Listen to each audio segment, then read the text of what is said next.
Greetings, programs, and welcome to my desktop. Isn't it exciting? Actually, it is the default wallpaper, so just give me a second. I'll quickly change that to something more suitable. There we go. Much better. Much better. Don't you agree? Anyway, earlier in the week when I was doing CKII, I mentioned that I'd been looking at a mod, or rather, more specific, a randomization generator. Now, if you've played EU4 at all, you'll know that these days, if you've got the right DLC, you can have a randomly generated new world, or you can even have just all of the nations of the old world just completely randomized, scrambled. And basically, somebody set out to do the same thing with CK2. So it's basically a mod generator. Now, it's a guy called Yemley. There is a CK2 map generator subreddit for it where you can find the latest link and submit bug reports and look at people's map seeds, that kind of thing. And basically what you do is you download it. It's a zip file. It's about 30 megabytes. It's not very complicated. You unzip it to the appropriate folder, and hey presto, you've got your map generator, or your, randomization generator. So we'll get this fired up. So what you do is you tell it where your Steam installation is, and where Crusader Kings 2 is, and at that point you've got a couple of options. You can just use the default vanilla CK2 map with scrambled cultures and history, because what it does is it's not just it randomizes, it actually sets out to, from a set of rules and using the existing game data, it randomizes the eventual output, but it generates a history for your world. It's like Dwarf Fortress in that way. It's not just here's this random world we've generated. It starts off I think down in Africa, or it starts off, it picks the starting provinces and then it tries to calculate history over the course of, I think, about 2,000 years or so. So you get this kind of, in the eventual output, you get a shift of cultures and a spread of religions, and you've got titles and empires that more or less make sense. It's not completely randomized. It's actually stuff that's spread out and shifted. So you've got different cultural groups that the actual, the names and everything that are picked out are randomized, but the way that they're spread around and the kind of the different groupings are on the map in a way that makes sense. So you can just use the vanilla map. If you've got any mods, you can use the map from that. So you could use, for instance, the map of Westeros from the Ice and Fire mod. Or the other option is you can generate your own map. Now, you can do this with a random heat map generator. And this has actually got a couple of options here. You can choose climate. So you can have it so it's effectively a planet. And you could, if you use the very biggest settings, you can actually get a fair number of provinces, but we're actually just going to go with like a hemisphere, and we're just going to go with a normal size, because generating larger ones, it doesn't affect the map generation, but when it comes to culture and history generation, it does affect things.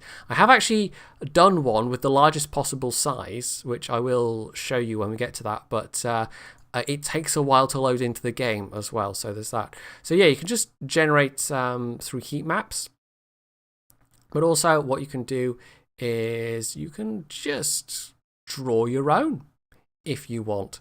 So I could, for instance, I'm going to have some OP art skills right now, and let's see if I can remember vaguely what a tog looks like. It's kind of sloped at the back, isn't it? Right. So yeah, we're just going to pretend that this sort of looks like a tog, and that the proportions aren't hideously out of whack. Now, it will, even just based on you squiggling around, you actually get a couple of options here. You can draw like a backbone of mountains down the middle and see how that comes out. But it's actually got some randomization options as well here. So if we go back to the land tools, we want, of course, the turret, the glorious, the land of Togvania. And there we go. That completely looks like a tog, right? Yeah. And that will generate, based on what I've drawn, a tog. Now, I can go back and add stuff. It's actually not a bad little tool there, so I could add another kind of mountain range area there. And I can also change the randomization. And every time you click the generate button, especially with the higher levels of randomization, it will change. There we go. So if I set that to, say, low randomization, so it looks more or less like a tog. Yeah, that completely looks like a tog, right? Yeah, that's a tog. Let's just see what it looks like with high randomization. And it's kind of nobbled the gun there entirely. But we'll stick with more or less the outlines that we've got, the glorious tog outlines. Yes, so we'll go with that. We'll call it the land of Togvania. Yes, let's go with Togvania, and we'll generate a map, and we'll see how long this takes. So here we are, we've got Togvania generated and loaded into the game. Now this is a standard size map with a standard number of provinces, and I think in terms of the actual map generation time, which took about 10 to 15 minutes for it to generate it and then load it into the generator proper, as it were, it's that I think doesn't have an effect if you select the largest sizes. But what it does have an effect with is once you get to this stage of things. So we go to this tab here at the top, generation options, and we've got again a bunch of drop downs where we can select how we want things to be. So we could have, for instance, really stable empires, and this affects the history generation of the world. You've also got religion, which is grayed out for now. Culture's grayed out for now, though I expect these will come along later. Options, and you can also select how developed you want this world to be, how warlike you want the history of this world to have been. I think we're just going to leave everything on medium. This is what the default is, so we're just going to leave it as that basically, and see how it pops out as. So we again have another seed, because there's a lot of RNG, I suspect, in this entire generation process when it's deciding how culture shift is going to work and all that kind of thing. So we're just going to go with this random seed that it's generated, and we're going to select start, and then we actually get to watch the process of the world being generated. Now you've got the various overlays of religion and culture and government has tended to be mostly kingdoms. There we go. It takes a little while to catch up. And there's culture, and you can see the culture shifting happening, and you can see the history being generated, and the various wars happening. And yeah, religions will shift and split, culture will shift and split, and it mostly does it in a way that makes sense. And that's one of the nice features about this. It's not just the randomization that you find in EU4. It is, in fact, an attempt to generate the world. Now, from what I understand from reading that subreddit, it seems like it largely bases its generation options for things like culture names, for title names, for religion names, on stuff that's already in the game. It's not got big lists of preset names that it's pulling stuff from. It clearly has syntax rules that it's using in terms of then deciding what names it's going to have, but otherwise it is fairly it is completely based on what's in the game already, and it randomizes based on that. So this is a world that's generated. That was actually fairly quick, I think, because we've got the standard size. Bigger sizes, more provinces, and a bigger world means that it will take longer, but that was actually quite fast. Now we can just add let's just try a random seed of lots of 9s. Why not? Reset, and we can just generate again based on the same map, and it'll come out with something different, and they'll all have different names, and it'll be a different history and different everything. Although apparently I need to type in the seed again, but we'll do that. Yeah, we'll maybe just do a little quick wipe here while it's reloading the map again. Okay, so there we are. That only took maybe another 30 or 40 seconds or so. So also I think it reset to that because I put in too many 9s. So let's try. Oh wait, that is apparently too many 9s. Let's try that number of 9s. Oh, also, it looks like you can start and stop and change the seed at any time, and that'll change the... So you can just change the seed as you're going along, and that will affect the generation options. It looks like. Anyway, let's just let it run, and we'll save this. And basically, it saves it as a mod that you then load as normal from the CK2 launcher. So this is where we're up to. 450, so we're not that far off, we're about halfway through. And it will be different from what we had last time.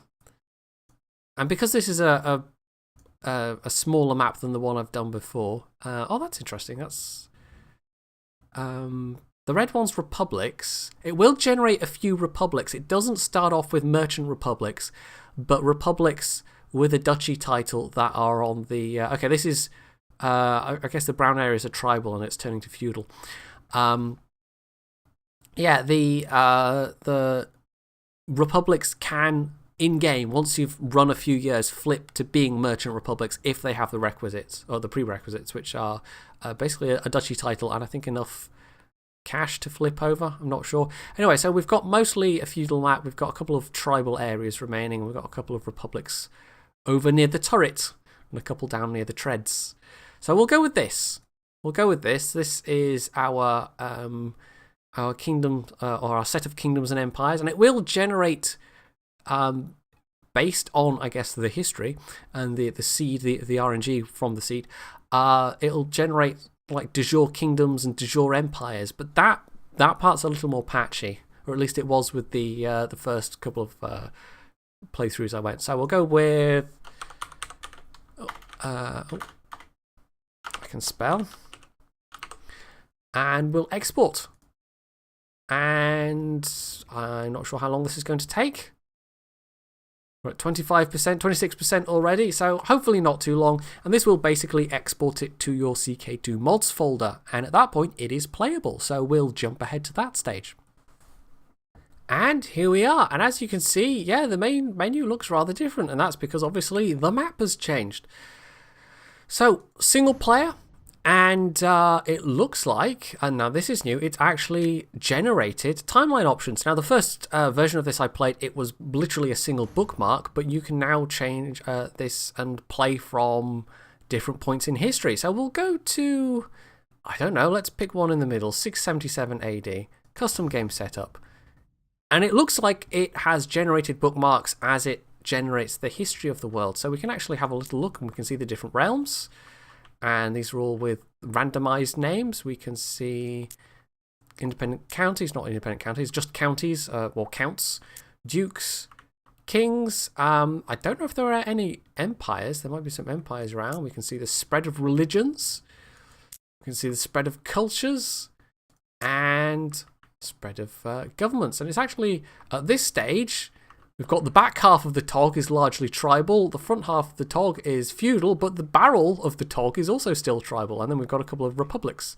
So what we'll do is, let's just pick a king, or well, let's pick a realm. And let's pick the front part of the turret, why not? We're just going to pick one randomly. And this is the kingdom of Tablolnaz, or Tablolnaz.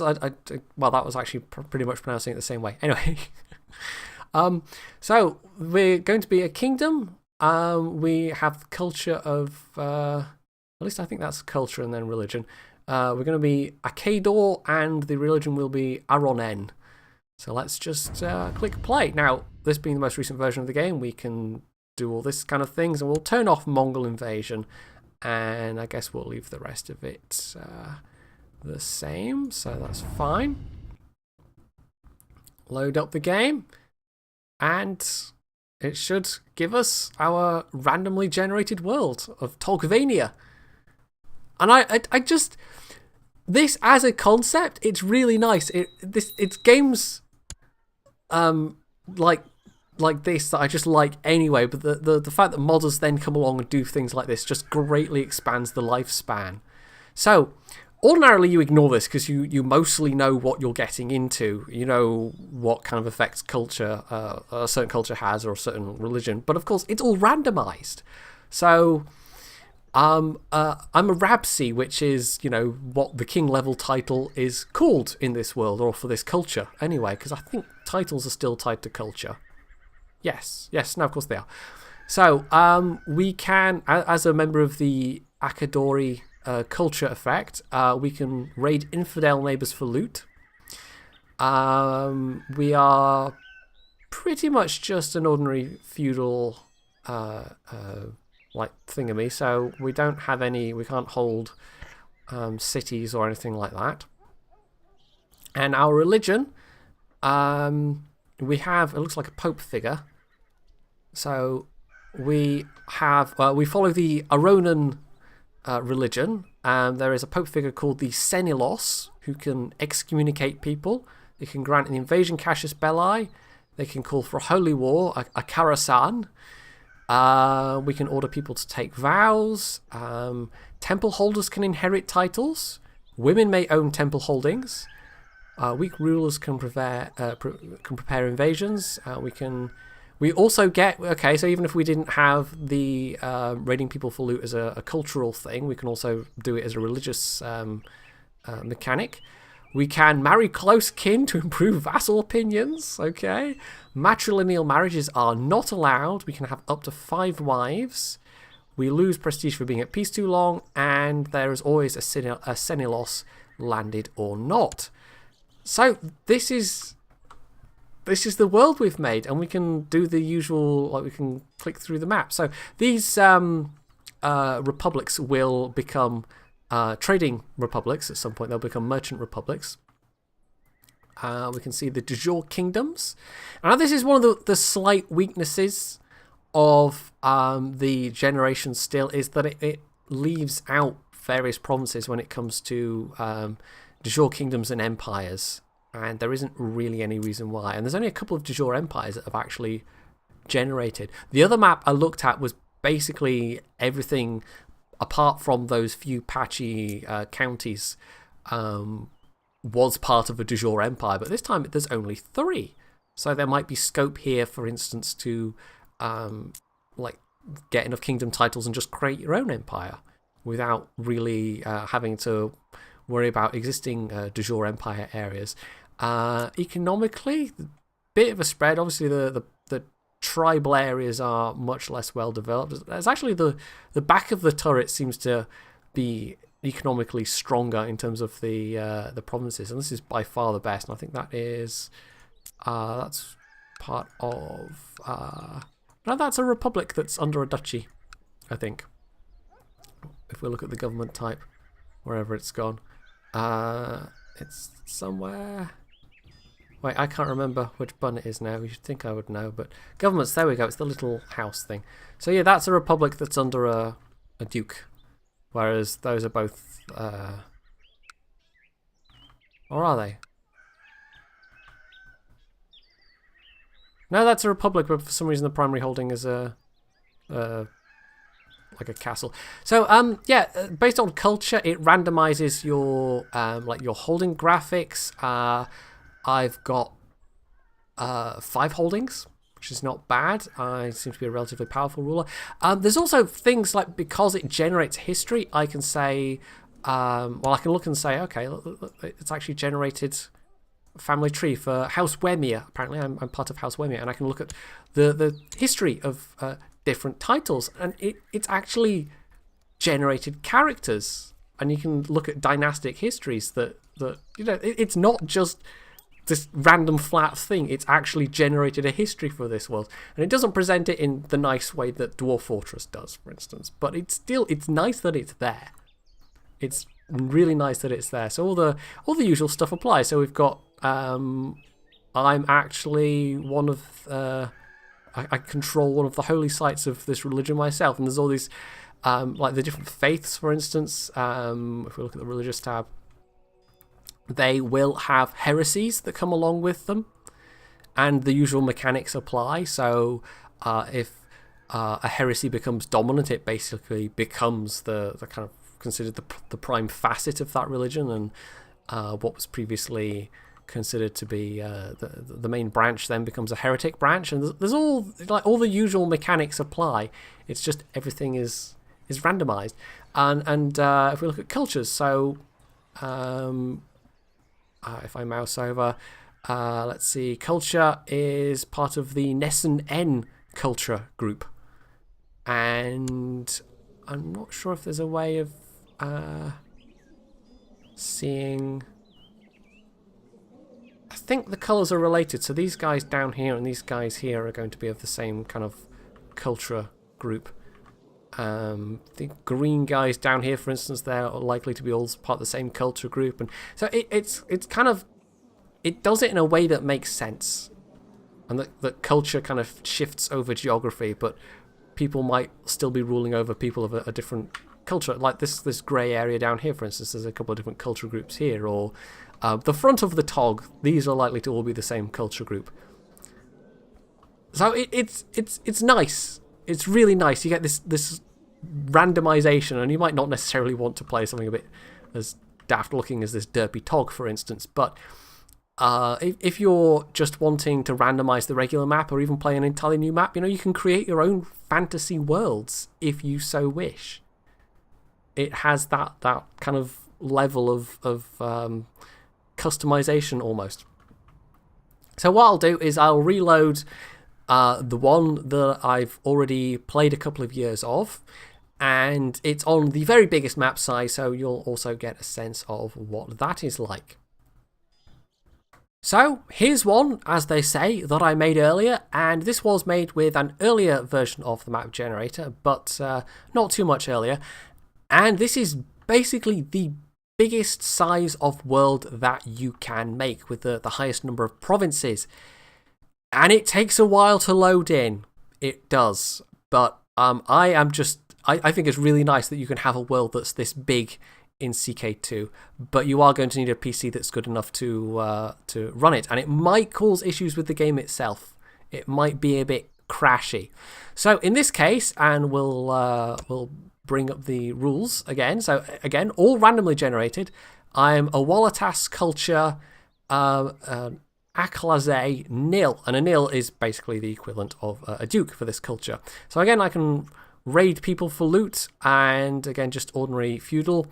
This time it is more based on the rules for Orthodox Christianity. So there are 5 pentarchs and an autocephalous pentarchs under king. So the religion tab looks somewhat different.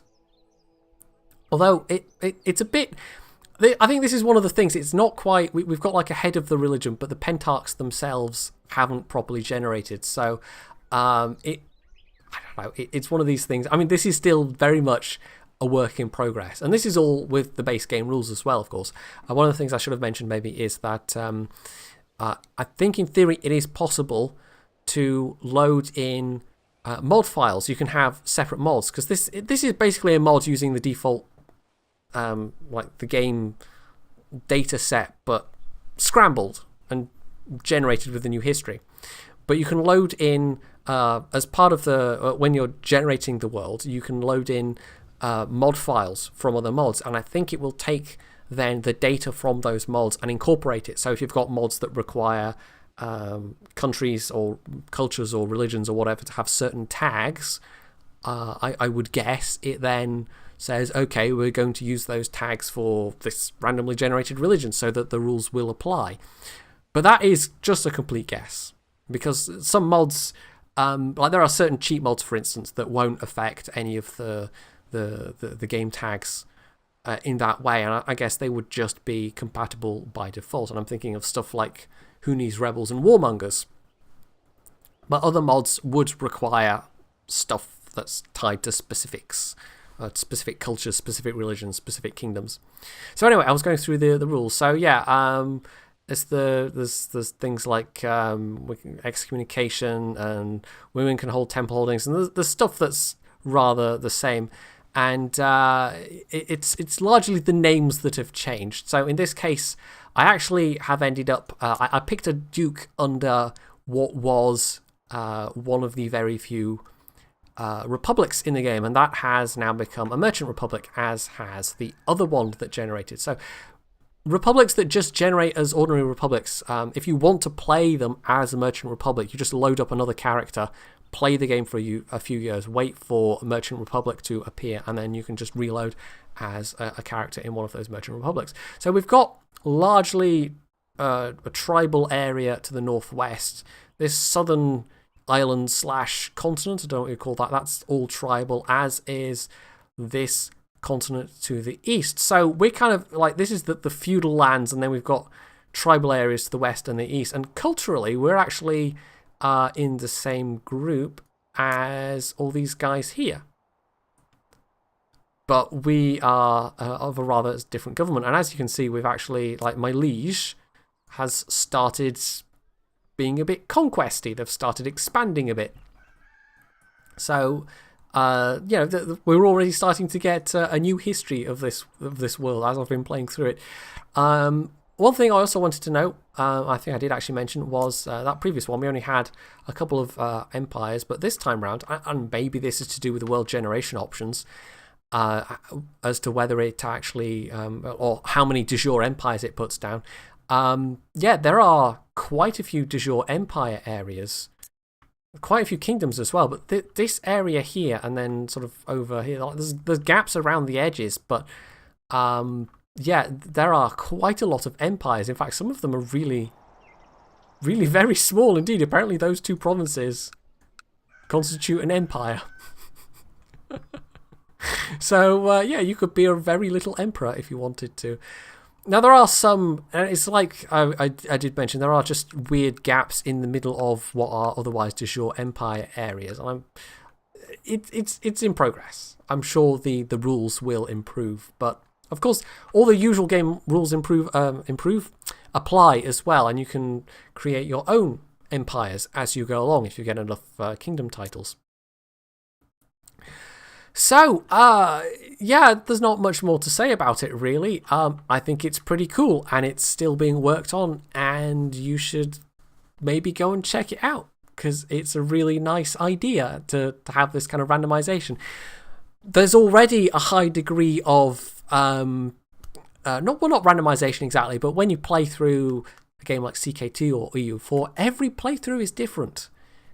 And this just adds further lifespan to the game in my eyes. Stuff like this, modders being able to do stuff like this. Because some games are not mod friendly at all, and Paradox games generally are. And that's a smart move because it just expands the lifespan of a game dramatically. So if you ever got bored of just playing on the vanilla map, well, now a modder has come to your rescue and you can generate entire new worlds. And isn't that wonderful? So hopefully you have found this video on a CK2 mod generator interesting, and if you have, you can leave any comments below. You can hit the like button. You can go check out the subreddit and grab it for yourself. You can sub to the channel if you haven't already, and as always, stay tuned for more.